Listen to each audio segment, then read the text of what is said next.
Alan and Joe's presentation. They're very passionate. They're very committed, and we're always trying to drive home the point that Corfax got a lot of resources to offer. And then tonight we just wanted to talk about some more specific business-related things that hopefully will generate some ideas between the three of you and how you might be able to learn from one another and maybe do a deal here in the near future.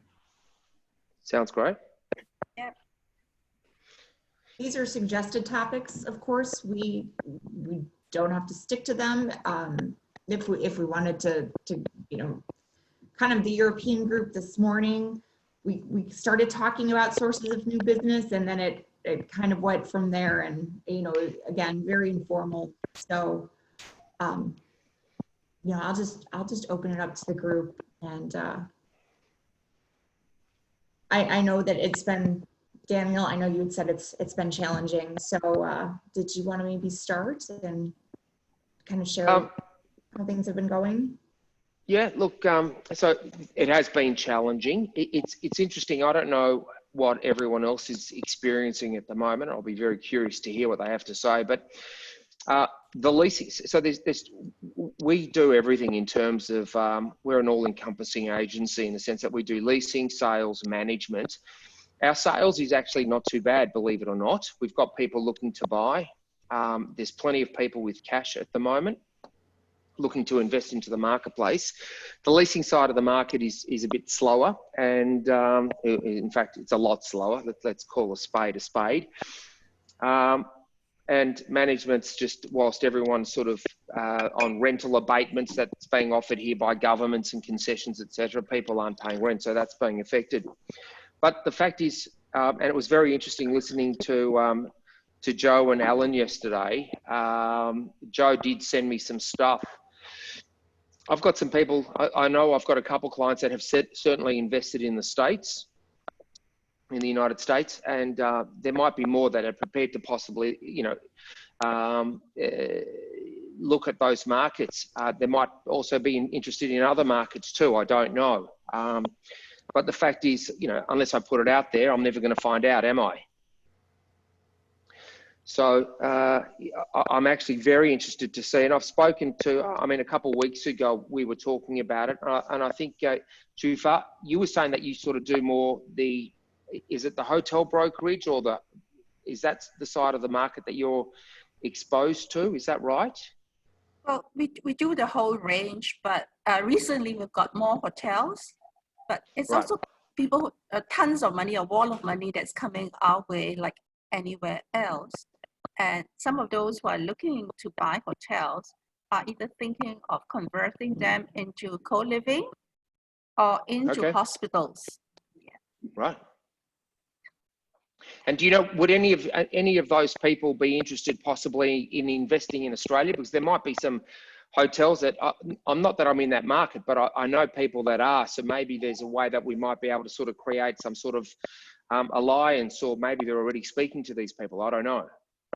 Yeah, but I think in terms of investing in Australia, probably more like in your prime office. I think offices in the gateway cities. Yeah, I would say office, perhaps logistics and warehouse, and of course data centers. Yeah, I'm just making a couple of notes here. Data centers, logistics, okay, here, fine. And it's obviously in the main centre, so you're talking Sydney, the capital, Sydney, Melbourne. Yeah, perhaps Brisbane. Okay. I don't know how things are going on in Perth, because I understand it's pretty slow. Yeah, it's Perth is probably a secondary, same with Brisbane, but Brisbane's still not a bad market. Certainly Sydney, Melbourne are the premium, and they're saying that Melbourne, which is my hometown, is in a couple of years' time will be the financial capital of Australia, so to speak, but not quite there yet. But it is probably evenly spread between the two states at this point. I guess as foreign investors, you do want to buy something where you there are more transactions. It gives you a sense of comfort, and it's easier to make that proposition through the investment committee. Mm. In terms of, do you any idea in terms of price bracket range? Is there, or are they looking to spend up to 5 million, 25 million? What sort of spend? Well, we have a whole range of clients, ranging from your family office all the way to the corporate clients. But I would think that family offices at this point in time, they're more willing to take that risk to venture out. Okay. So what I'll do is I'm going to try and, well, not try, I'm going to add you to I'm going to see what I can find. I'm going to send something out to my clients too, because I'd imagine there's going to be some people looking to possibly invest overseas, and also see if anyone's got anything that they might want to transact off market. They won't necessarily want to go to market, but there might be some opportunities. Yeah, I think the off-market deals would be great. Yeah. Okay. Well, Shofan attended the last meeting. Jonathan and Christy, Daniel hosted a very good meeting, our first meeting in the Asia Pac some weeks ago. And if you recall, Shofan is in charge of our investment deals. So that would be great. Thank you. Is it possible? I think I've got everyone's email, but we're talking about the car park, and she would have said something to you. She did. Yeah. I've sent it actually on to a couple of people to have a look at, and just to see if there is some interest, but they haven't come back to me. I need to follow that up. I'd imagine if they were very hot for it, they would have jumped on it. Yeah. But I'll make some inquiries. Mr. Kim, how are you finding things? No. Mr. Kim?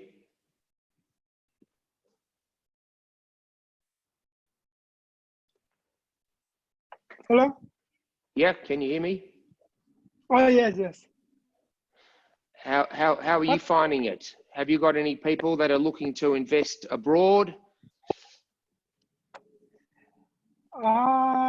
Because of COVID-19, most of my clients had individuals, so they are afraid of investing in overseas markets. So we are just waiting for COVID-19 to subside.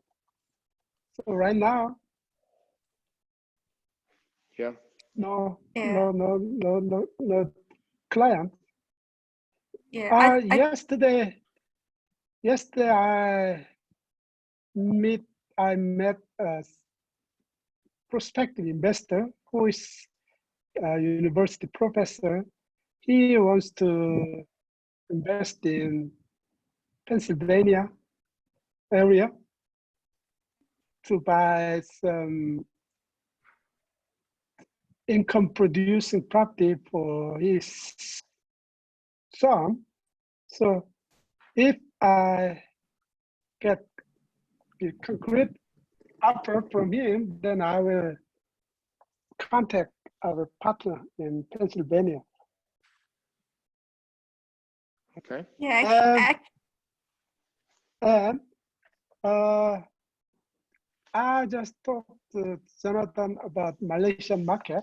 I was looking for Malaysian partner last year, and if I met you last year, then I was going to invite you to our global real estate seminar as a speaker, but I was referred to by ERA Taiwan master franchise president. So he was ERA Malaysian partner. So he came to Seoul last year and he delivered good presentation, and many Koreans now interested in Malaysian market. So, I am looking forward to working with you, especially in Malaysian market. Yeah, well, So- thank you very much, Mr. Kim. Why are so So many let's- Koreans interested in Malaysia? Mhm. Why are so many, why are Koreans in, yeah. It's just very close, and they said the Malaysia is very convenient place. I mean, easy to live because English speaking, and so many people bought second house or retirement house. So right now, Vietnam is #1 place. Now, so second is maybe Malaysia, or third is Philippines. So we will have a real estate expo on September 4 to 6 in COEX is in Seoul. I invited the Philippine real estate developer, Ayala Land, as a speaker, and another member from CCIM Institute. Currently, I am the president of CCIM Korea chapter. So I invite the CCIM member from Washington State chapter. So we have 2 speakers for this seminar. So if there is no COVID-19, I was going to invite you and Daniel as a speaker. So next year, I want to invite you and Daniel as speakers. I already invited Kiyoshi last year, and he gave good presentation in front of 400 attendees.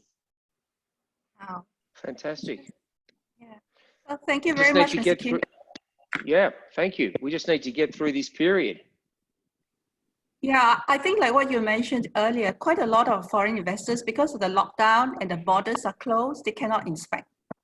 So we have to wait till that is over and you can do an actual inspection, I think, before we see any big deals. So most of the deals that we see here in Southeast Asia are still local. In Thailand, there's kind of a gross oversupply in almost every sector of the market.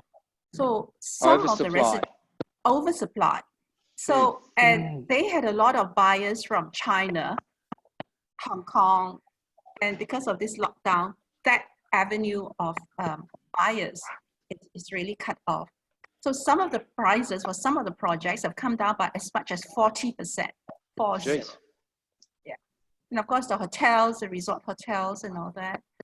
But in Malaysia, Mr. Kim, as what you've mentioned, traditionally they attracted a lot of Chinese, a lot of Japanese, some Koreans, because they have a scheme called I think they have a silver hair scheme where they're trying to attract retirees.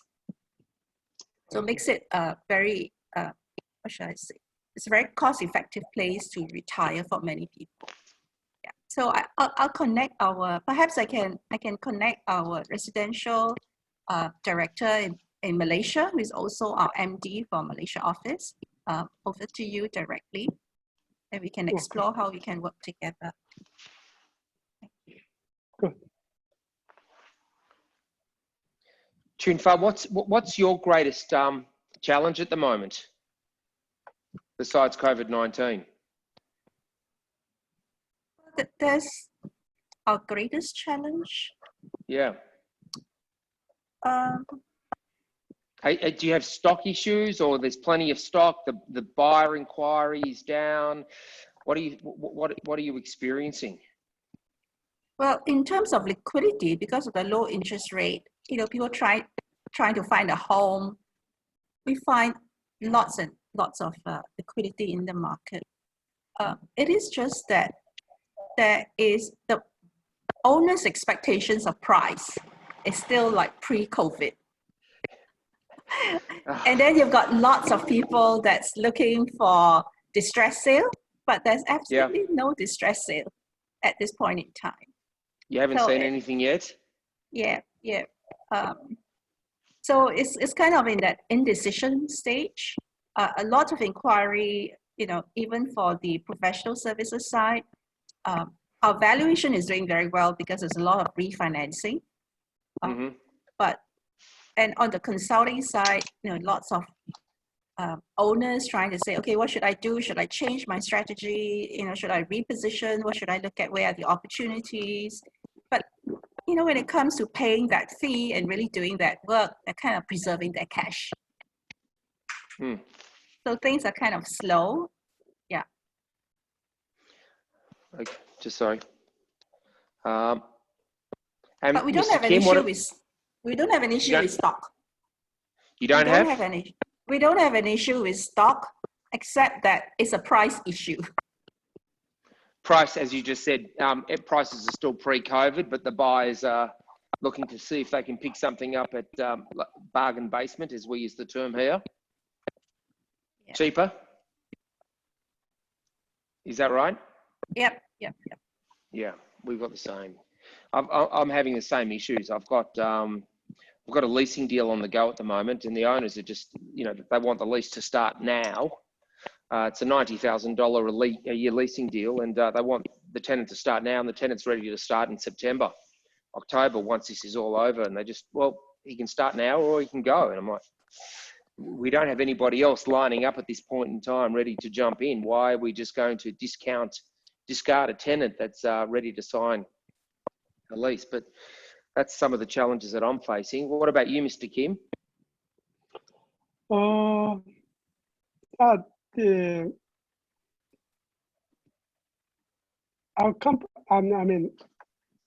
company revenue, most of revenue come from the property management, about more than 70%.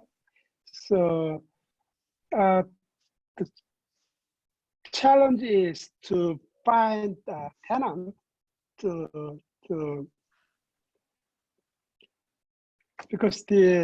because of COVID-19, so it's very, very hard to find tenants for fill up the empty space.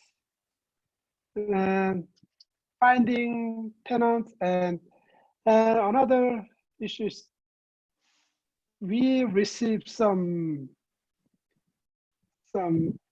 requests and about the overseas investment, but we cannot proceed because of COVID-19. That's our challenge. So everything is going as usual without any specific challenge. Is there support from the government? Are you getting financial support in any way? Government gives, the financial support to tenants for 3 months. So landlord get 20% discount for 3 months. That's Right. all. Yes. So currently, the Class A office buildings vacancy rate is about 8%, 8 to 9%. And but small and medium-sized buildings is 13 to 20.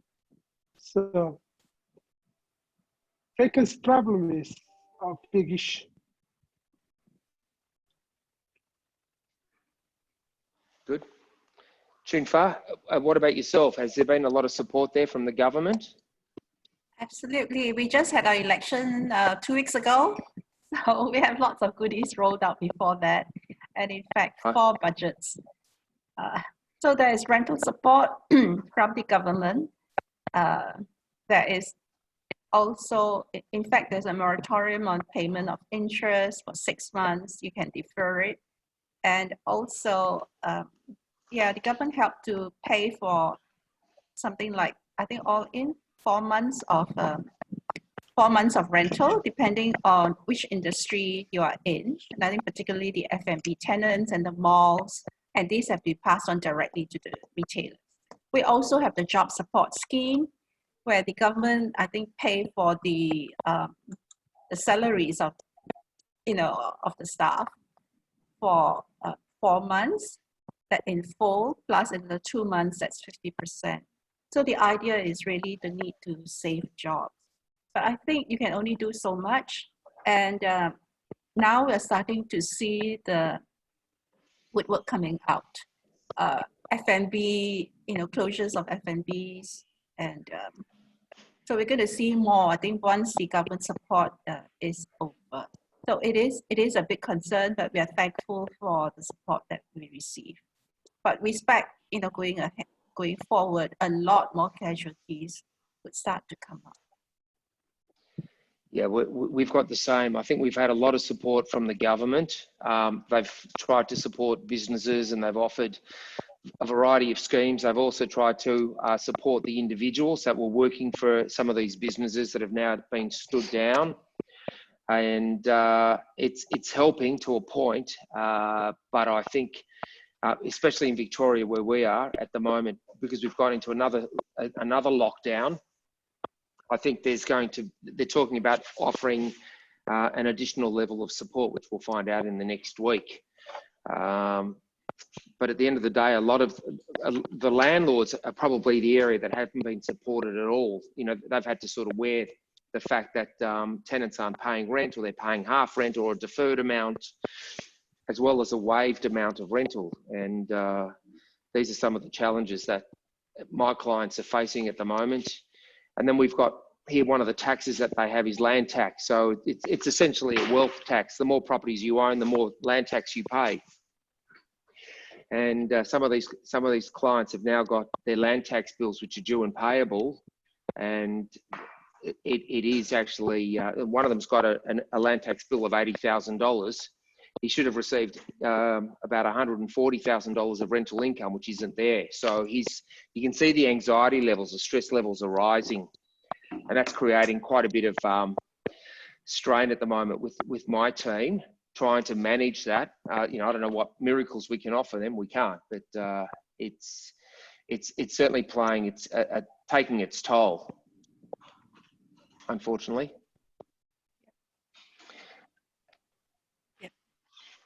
How are things in the States? What are they like there? Oh, Daniel, it's Well, I mean, as far as the government support is very similar to what all of you talked about. There was a PPP program, which was basically employee protection. Right. That was to cover salaries. And Christy, what was it, 3 months, 4 months maybe? And I don't think it needed to be paid back, or it was very, very low interest rate, or very, very gracious time period to pay it back. There's a fair amount of SB, Small Business Administration lending going on that has helped, in that respect. And I think probably just like your countries, it depends on what part of the country you're in here. I mean, Illinois, where Chicago is, I personally think the governor of Illinois and the mayor of Chicago did a great job, because they said, look, we're not going to make a lot of people happy, but we are going to take this very slow. And right now, all the numbers are basically going down in terms of COVID. But then you're hearing, California and Florida and Arizona, the numbers are starting to go back up. And Chun Fao, like you just said, I think it's another week or two. They're going to have to vote. The Congress is going to have to vote on whether to extend the unemployment. Because they did that initially, and I think it was for 3 or 4 months, and now they're going to have to make that decision again. So, Yeah. I mean, I think all in all, at least as far as Corfac goes, most members, if you had seen them 3 or 4 months ago, I think most people nobody knew what to do. Nobody knew what to expected. And I think now most people's attitudes are positive.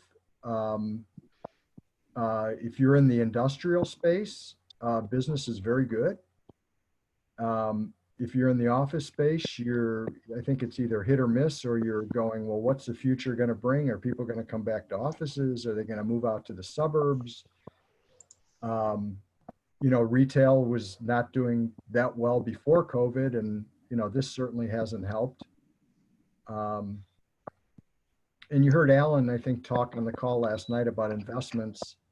And that's kind of, you all addressed that a minute ago, but that's kind of the low hanging fruit for a lot of people that, the larger brokerage houses aren't going to get into a lot of the investment sales stuff. And for a smaller network like Corfac, it's probably something very good to focus on. And we'll do another call on investment sales in a couple of weeks. So, that's kind of a nutshell of what's going on here. But, if you're, I mean, it's just me. So for me and my wife, I mean, I've been working at home, we're alone. I mean, our kids are grown, they're gone. So it's easy. But for somebody who's lost their job, lives in a small apartment, has 3 kids, I mean, I can't even imagine what that's like to have to deal with. So. Well, the latest I heard is that I don't know what's here in your own country, is that previously everybody was talking about, well, wait for a vaccine to come up, and then we'll go back, or we'll go to a new normal. Now they've kind of stopped talking about it, but about having got to live with this for a much longer time. Because of the waves that are coming up and the mutation that is happening in the virus. Do you see that? So it's kind of quite very, very uncertain that if we have to continue to live with this. For instance, in Singapore, no more than 5 people can meet at any one time. And working from home, Jonathan, as what you have mentioned, is not ideal for everyone. Those with small homes, those with kids at home, productivity and efficiency is really down for people like that. And so the business becomes fairly inefficient. It kind of does a drag on the business. Yeah, and the interesting thing that I heard on the news the other day was that when this all started, the concern was with people 60 years and older.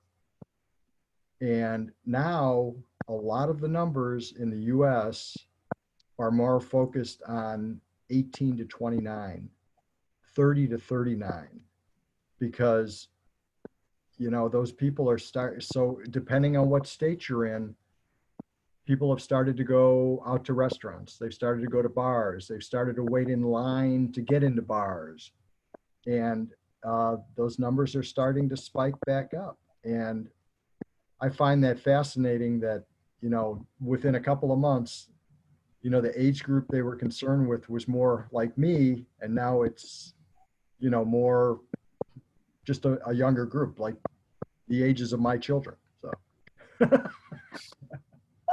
So I'm not sure if you see the numbers, but Daniel, I know I saw the article about Melbourne going into lockdown, and I think you have 4.2 million, 4.8 million, and I don't know how many cases you had, and it took you back to lockdown. Well, this United States, I think on Tuesday had like 67,000 new cases. Like our case numbers in certain states are just crazy. Obscene. Well, but it's really it's very challenging, because we know that there are things that people can be doing, and we have leadership, trying to be careful what I say, but we have leadership that just seems to just not want to do very simple things. So Yep. it's really frustrating. So what's the opportunity then? And I'm curious to hear from everybody, if I can. I'm happy to start it off. I've always thought, and this is something that I've experienced. I remember during the GFC in 2008. I also remember the 90s. Yes, I'm old enough to remember the 90s, when we had the recession here. And in 2008, during the GFC, the market actually picked up. I'm talking about for me as a salesperson, we actually did better in a tough market. And I'm already starting to experience this now and see this now where a number of my clients, one guy yesterday, he's got a property, a development site. He was asking $8 million yesterday. He says, Dan, I'll take 6.3. So people are now starting to say, okay, I need to start liquidating some assets. I need to start moving some stock. That's what I'm seeing. I know the leasing market for me is going to be slower. That's my true belief. But in terms of, and I've spoken to a number of financiers and different number of banks recently, they're going to start to put pressure on their clients, especially if they're not able to meet their repayments or their loan commitments. They're going to start to put some undue pressure on them. I don't think they're going to foreclose. That's something that they want to try and avoid, the mistake of the 1990s, what that they did here. But they want us to say, look, if you can't meet your repayments, if you can't meet your obligations, you might need to start liquidating some assets. So I actually think, certainly in Australia, I don't know what it's like elsewhere, the opportunities for us as salespeople, there'll be assets that would not previously have hit the market and now going to start to hit the market, whether it be a full-blown campaign, as we do. We're very much into the auction system here, or private sales. Some of it will be off market and very silent, but there's going to be a lot of opportunity in that sector. What about for everyone else? What are you seeing, or what are you expecting the opportunities to be like moving forward?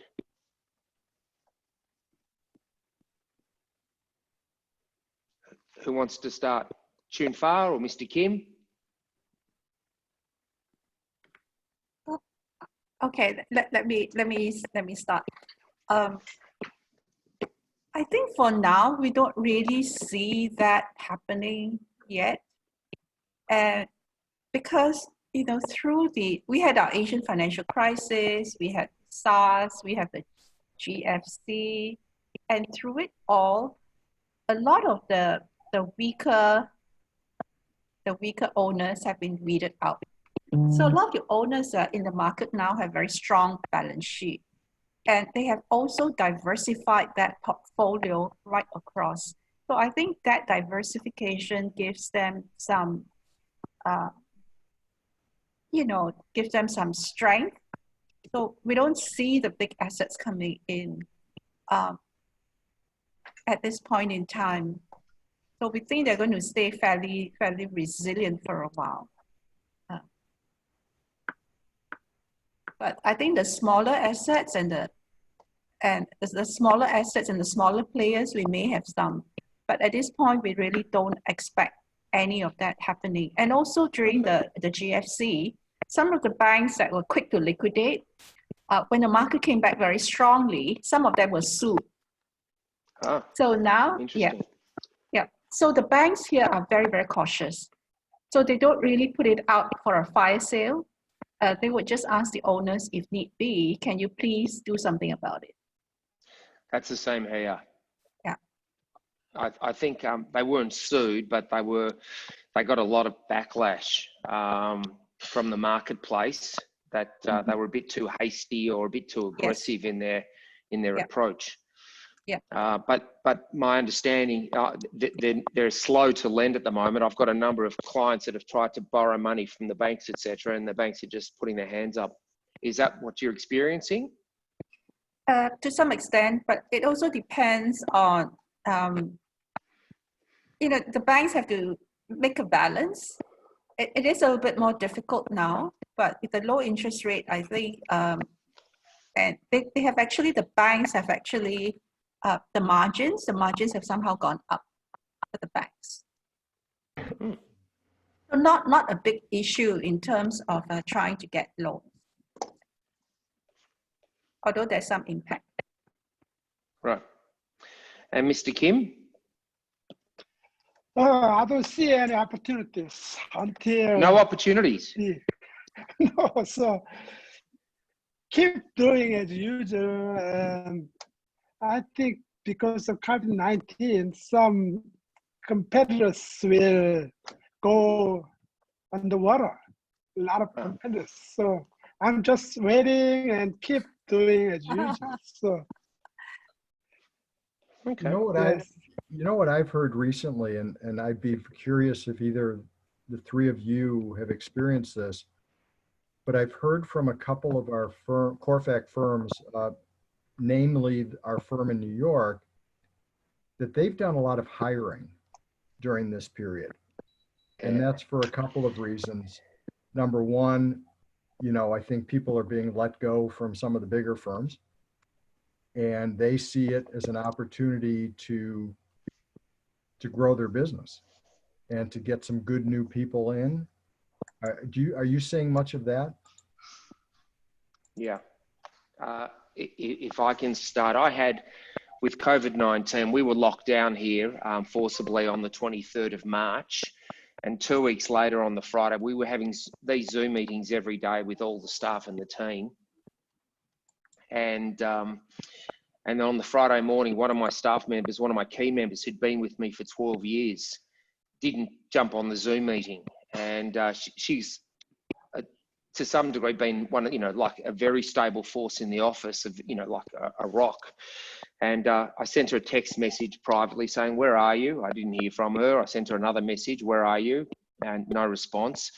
And as soon as the Zoom meeting finished, I was sitting in the office. At the moment, I'm sitting at home. But as soon as the Zoom meeting finished, she literally walks into my office. She had a car as well as part of her package. She hands over the car keys, the office keys, the phone. She says, "See you later. I'm done. I can't do this anymore." The stress levels were so high. So we put an ad out for some people. Now, normally when you're looking to hire staff, you know, you never quite you've got to try and train, or you don't get the level of experience that you would like. We were inundated with quality staff looking for a position. And the lady that we hired was actually in charge of leasing and the management of Kaufland. Were due to come into Australia. I don't know. We don't have Kaufland here, or Kaufland, however you pronounce it. And which is, they were there to rival Aldi. I imagine you all have Aldi supermarkets. Yes. So they were coming into Australia to rival Aldi. She was in charge of their management and also their rental department. So she's come on board. So highly experienced. So there's some good people out there. And I've just hired a salesperson, also very experienced, who got stood down from his previous job. So there's some good staffing opportunities at the moment. That's what I'm experiencing. What about everyone else? Yeah, same here. I think recently we hired a position for the director of research and consulting, and we had a very good person that joined us. He was formerly heading strategy and research in MUFG, which is a Japanese bank, because they closed down that whole division to port it back to Tokyo. So we would not have been able to hire somebody like him during the good times. So we are, in fact, selectively hiring people now, because we think it's good to start build up for the future when the market returns. But I would say that over the years, because there are so many cycles that we've gone through, we have kind of reshaped the profile of our revenue. So our consulting side, which is the professional services side, as well as our brokerage side, both play a very important role. So in times like this, where our revenue from our brokerage activities really comes down, but supporting the business is really the revenue that's generating out of our professional services. Whether it is property management, it is valuation, it's consulting and research. So those would not, the margins are not high, but in times like this, it really brings us the cash flow.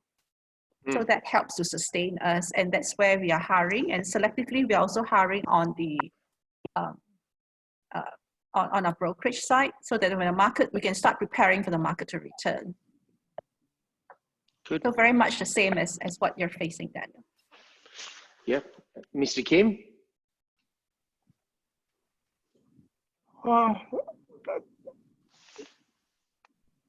Yes, I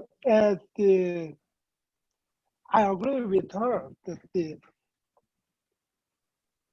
before COVID-19, we couldn't find any good, good employee who has good potential. But now there are a lot of the employees on the market, so we can choose.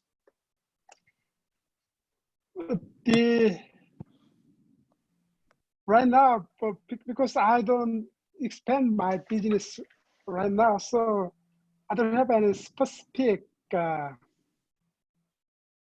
issue regarding the recruitment.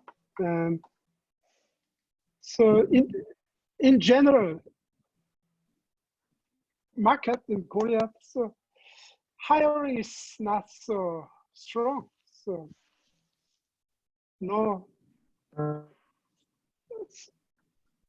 special comment on that. Well, I'd just like to find out, I know COFAC is more like brokerage focused. What main area would be investment sales and CRE, am I right? I'd just like to get a sense of where the strength of COFAC members are. So CORFAC was founded just over 30 years ago, mostly on office and industrial. That's where its roots are. That's how it was founded. That said, and that's still its main strength. I'd say industrial is probably 45% of what our members do. Office is probably 30%. But retail has really, it seems that more of the companies that are joining CORFAC are doing more retail, but investment sales has become an important part of it too. I mean, especially investment sales has always been strong on the international side, but I'm starting to see more of that on the domestic side. And Alan, you heard Alan talk about it last night. He really is starting to want to push the investment sales because, you know, it's as I said earlier, it's kind of the low hanging fruit. It's things that a lot of the bigger companies, the CBREs, JLLs, I mean, they're not spending, don't seem to be spending a lot of time on it. And as a smaller network, we can probably accommodate those needs for people looking for investments better. Why are the likes of CBREs not looking at the investment sales market? I'm not a practitioner, so I don't know that I can answer that question. I don't know whether it's just not a priority for them. I'm not sure I have an answer on that. But typically, what kind of fee share is being practiced? So what was Joe saying last night, Christy? Did he say it started more in the 5 to 6% range? And I know, Yeah, like 3 to 5%, and then it can go up to like 9%. Yeah. and as you guys, I think you all know that, you know, one of the beautiful things about CORFAC is, you know, none of that money ever goes back to CORFAC, to the headquarters. So all of the fees are always shared between the brokers. But yeah, I would say they probably start at the 5 to 6% range. Domestically, right? Right. Typically. Right. Mhm. Okay. Junfa, what's your average fee for a sale?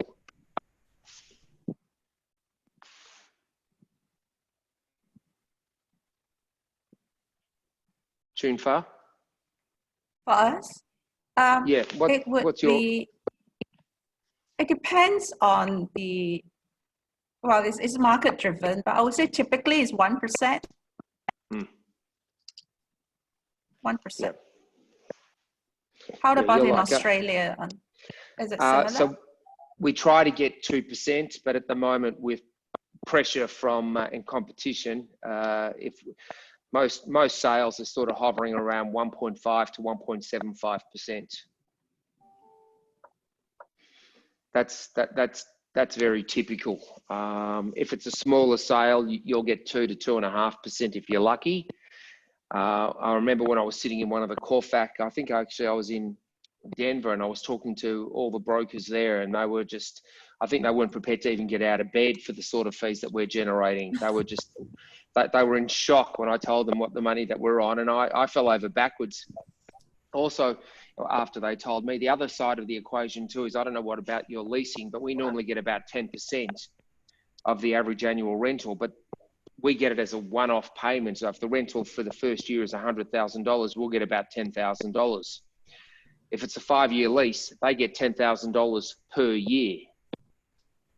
So they get a $50,000 fee, which is just, that would be fantastic.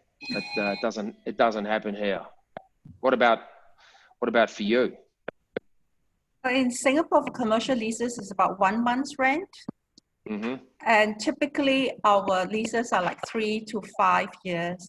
And there isn't a difference whether it's a 3-year lease or a 5-year lease. Yeah, we're the same. Yeah. That's not dissimilar to what we're experiencing at the moment. So, I think I need to go over to the States and start selling real estate there. That's some Daniel. Yeah, I was thinking I would try to get to Australia and just. It's a great place. Our time difference, Jonathan. I'm sure we can make that work. Daniel, I've got some open bedrooms here if you need a place to stay. I can't even leave the country at the moment. I can't even go into state. We're lepers here in Victoria. I can't go to New South Wales. We can't leave any place either, Daniel, so it's okay. Yeah. I can't even go to, I mean, there's some places here you can't even go to adjoining suburbs. You can only go shopping, petrol, or emergency services. That's it. Can you ride your bike though? Yeah, only with one other person. So, Yeah. Can I also find out, how about within the Corfac members? Do they, most of them are sales focused, so they don't have much to do with the professional services side, like valuation, research, consulting, property management. How is our strength in that? Yeah, and I know when you joined, you reached out and asked about other Corfac companies that did research. And I think we ended up developing a list of about 10 or 15 companies. Yes. I would say from the research side and the valuation side, it's mostly going to be the bigger companies, the Voights in Southern California, the TRIs in Northern California, maybe Bradford in Texas. So, it's probably 8 to 10 firms that do it. Yeah. But I would say on the property management side, about a third of our firms do property management. Now that could be, the bigger firms could do millions of square feet, while some of the smaller firms may do just 1 million square feet. So it varies, but yes, the most of the focus is on the brokerage sales side. So I know you all do property management, and when you say property management, are you talking about buildings, or are you also doing multifamily? Well, here in Asia, in Southeast Asia, the multifamily market is actually fairly limited. Okay. Most Asians believe in buying our own property. So most of them are like condominiums, and you would buy your own. So for us in our property management, we tend to go for the higher end residential condominiums with the concierge service because of the manpower issue. So we want to focus on quality and not compete on fees alone. And we also manage the mixed-use developments, malls, industrial buildings as well. And the only reason I was asking is I was just curious from a rental payment standpoint, how, and I'm sure with your high-end clients, there's not an issue of them paying, but in a normal multifamily apartment, I'm just curious what over the last 3 or 4 months, what's the rental payment collection been like? Oh, we are conformists in Asia, I think generally. So we do pay our rents. Yeah, we abide fairly law-abiding. So we typically do pay our rents. But we do have another service which we call lease management. Basically, they are raffles that come from private bankers, or they are, high-profile people or politicians, celebrities, and they don't want, if they buy investment properties in Singapore, they don't want to be seen as the landlord to be collecting the rent. So we take care of everything for them from A to Z. And, at the end of the month, we just put in that rent revenue into the bank account. So that's worked quite well for us, I think, even in Malaysia as well, because there's quite a number of foreign buyers that invest in Singapore. And for the high end, a number of them are also using it as a second home, third home, fourth homes that they come by. So we take care of everything for them. So that's our lease management part. Thank you. Chun Fo, you call it lease management. So you look after, you've got, let's say, a high net worth individual. They own a property or 5 properties, whatever it may be, or an office building, and then you manage all the leases, etc. Is that right? Yes, but these tend to be more for residential, because we don't have many commercial condominiums in Singapore that require this. Yeah. Right. Okay. So we do something similar. I mean, we've got a property management division. We've got about 700 properties under management. I've got 4 property managers that are looking after that. And that sort of creates a stable income stream to the office. And it's actually what's going to carry us through this difficult period right now, even though some of these tenants aren't paying rent, or they're on rental abatements or waivers or deferments as per legislation here. And we look after everything, as to use Chun Fa's terminology, from A to Z, or Z, as you would say in America. And so we lease the property on behalf of the landlord. We look after the lease management, rental pay collection. We invoice the tenants as it comes up for renewal every period, or however often. We assist in that regards. We provide also some rental advice if we think the rent should be adjusted up or down, depending on what market conditions are at the time. As you call it, multifamily, we call them flats or blocks of units, etc. But we are starting to use that term, multifamily investments. We do have a few of those as well. And interestingly enough, there's one block that we look after, and I think there's only 12 units in the block. They're all 2 bedrooms. One chap has actually got a commercial operation running out of these. So he takes these properties, he's refurbished them, he's put furniture in, and he leases them then a lot of the time to what I would call Asian students that are coming here, because it's close to the universities. So he provides literally everything for them. They walk in, here's the key, there's a bed, there's all the equipment, all the furniture that they need, microwaves, you name it. So they just don't have to think about anything. They've got internet available to them. And he stopped paying rent, or tried to reduce his rent payments for a short term.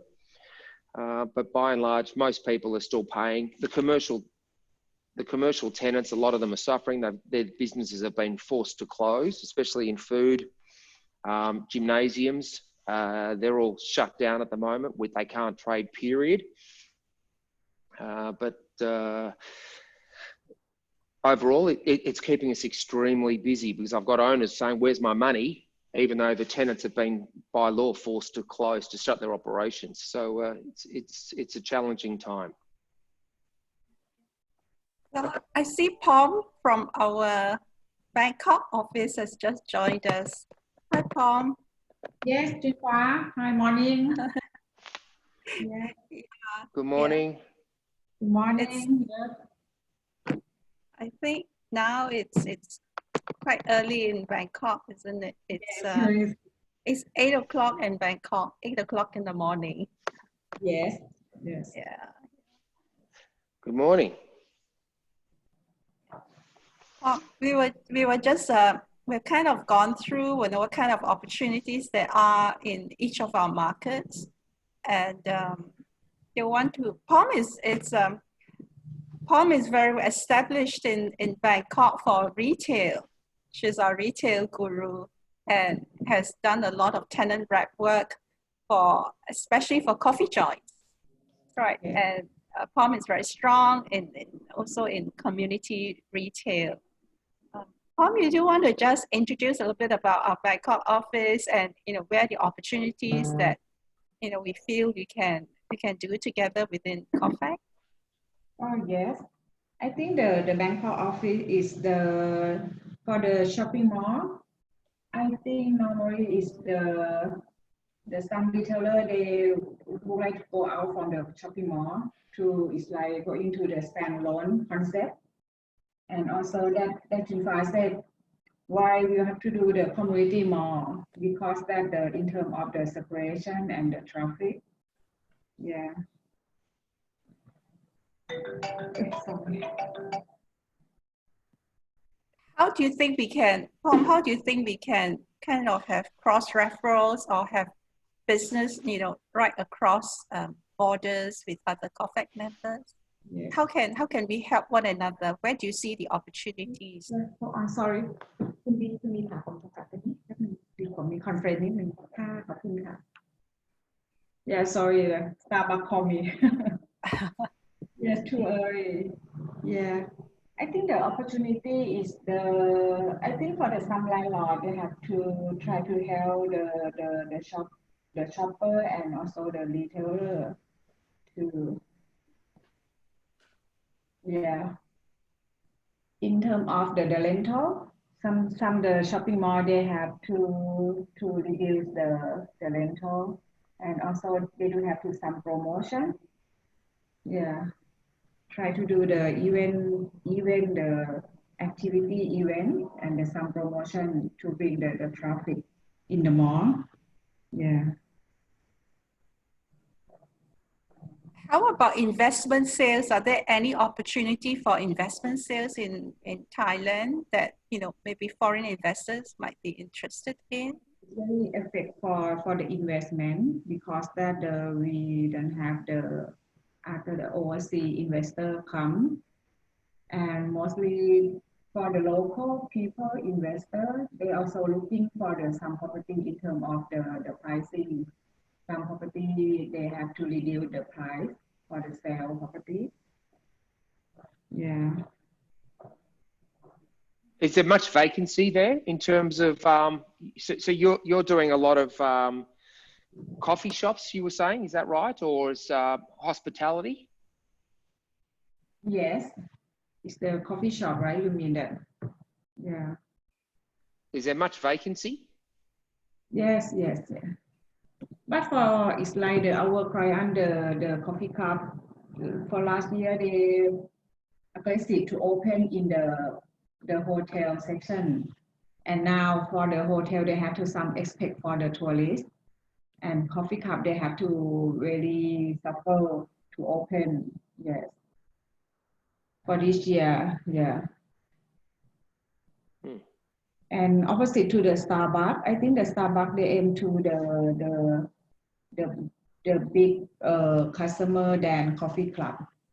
Yes, they still open the aggressive expansion now, most likely to the drive-thru concept, because then they want to reduce the space on the inline shopping mall. They reduce the size, and they also doing a lot of the delivery concept. Yeah. Okay. Yes.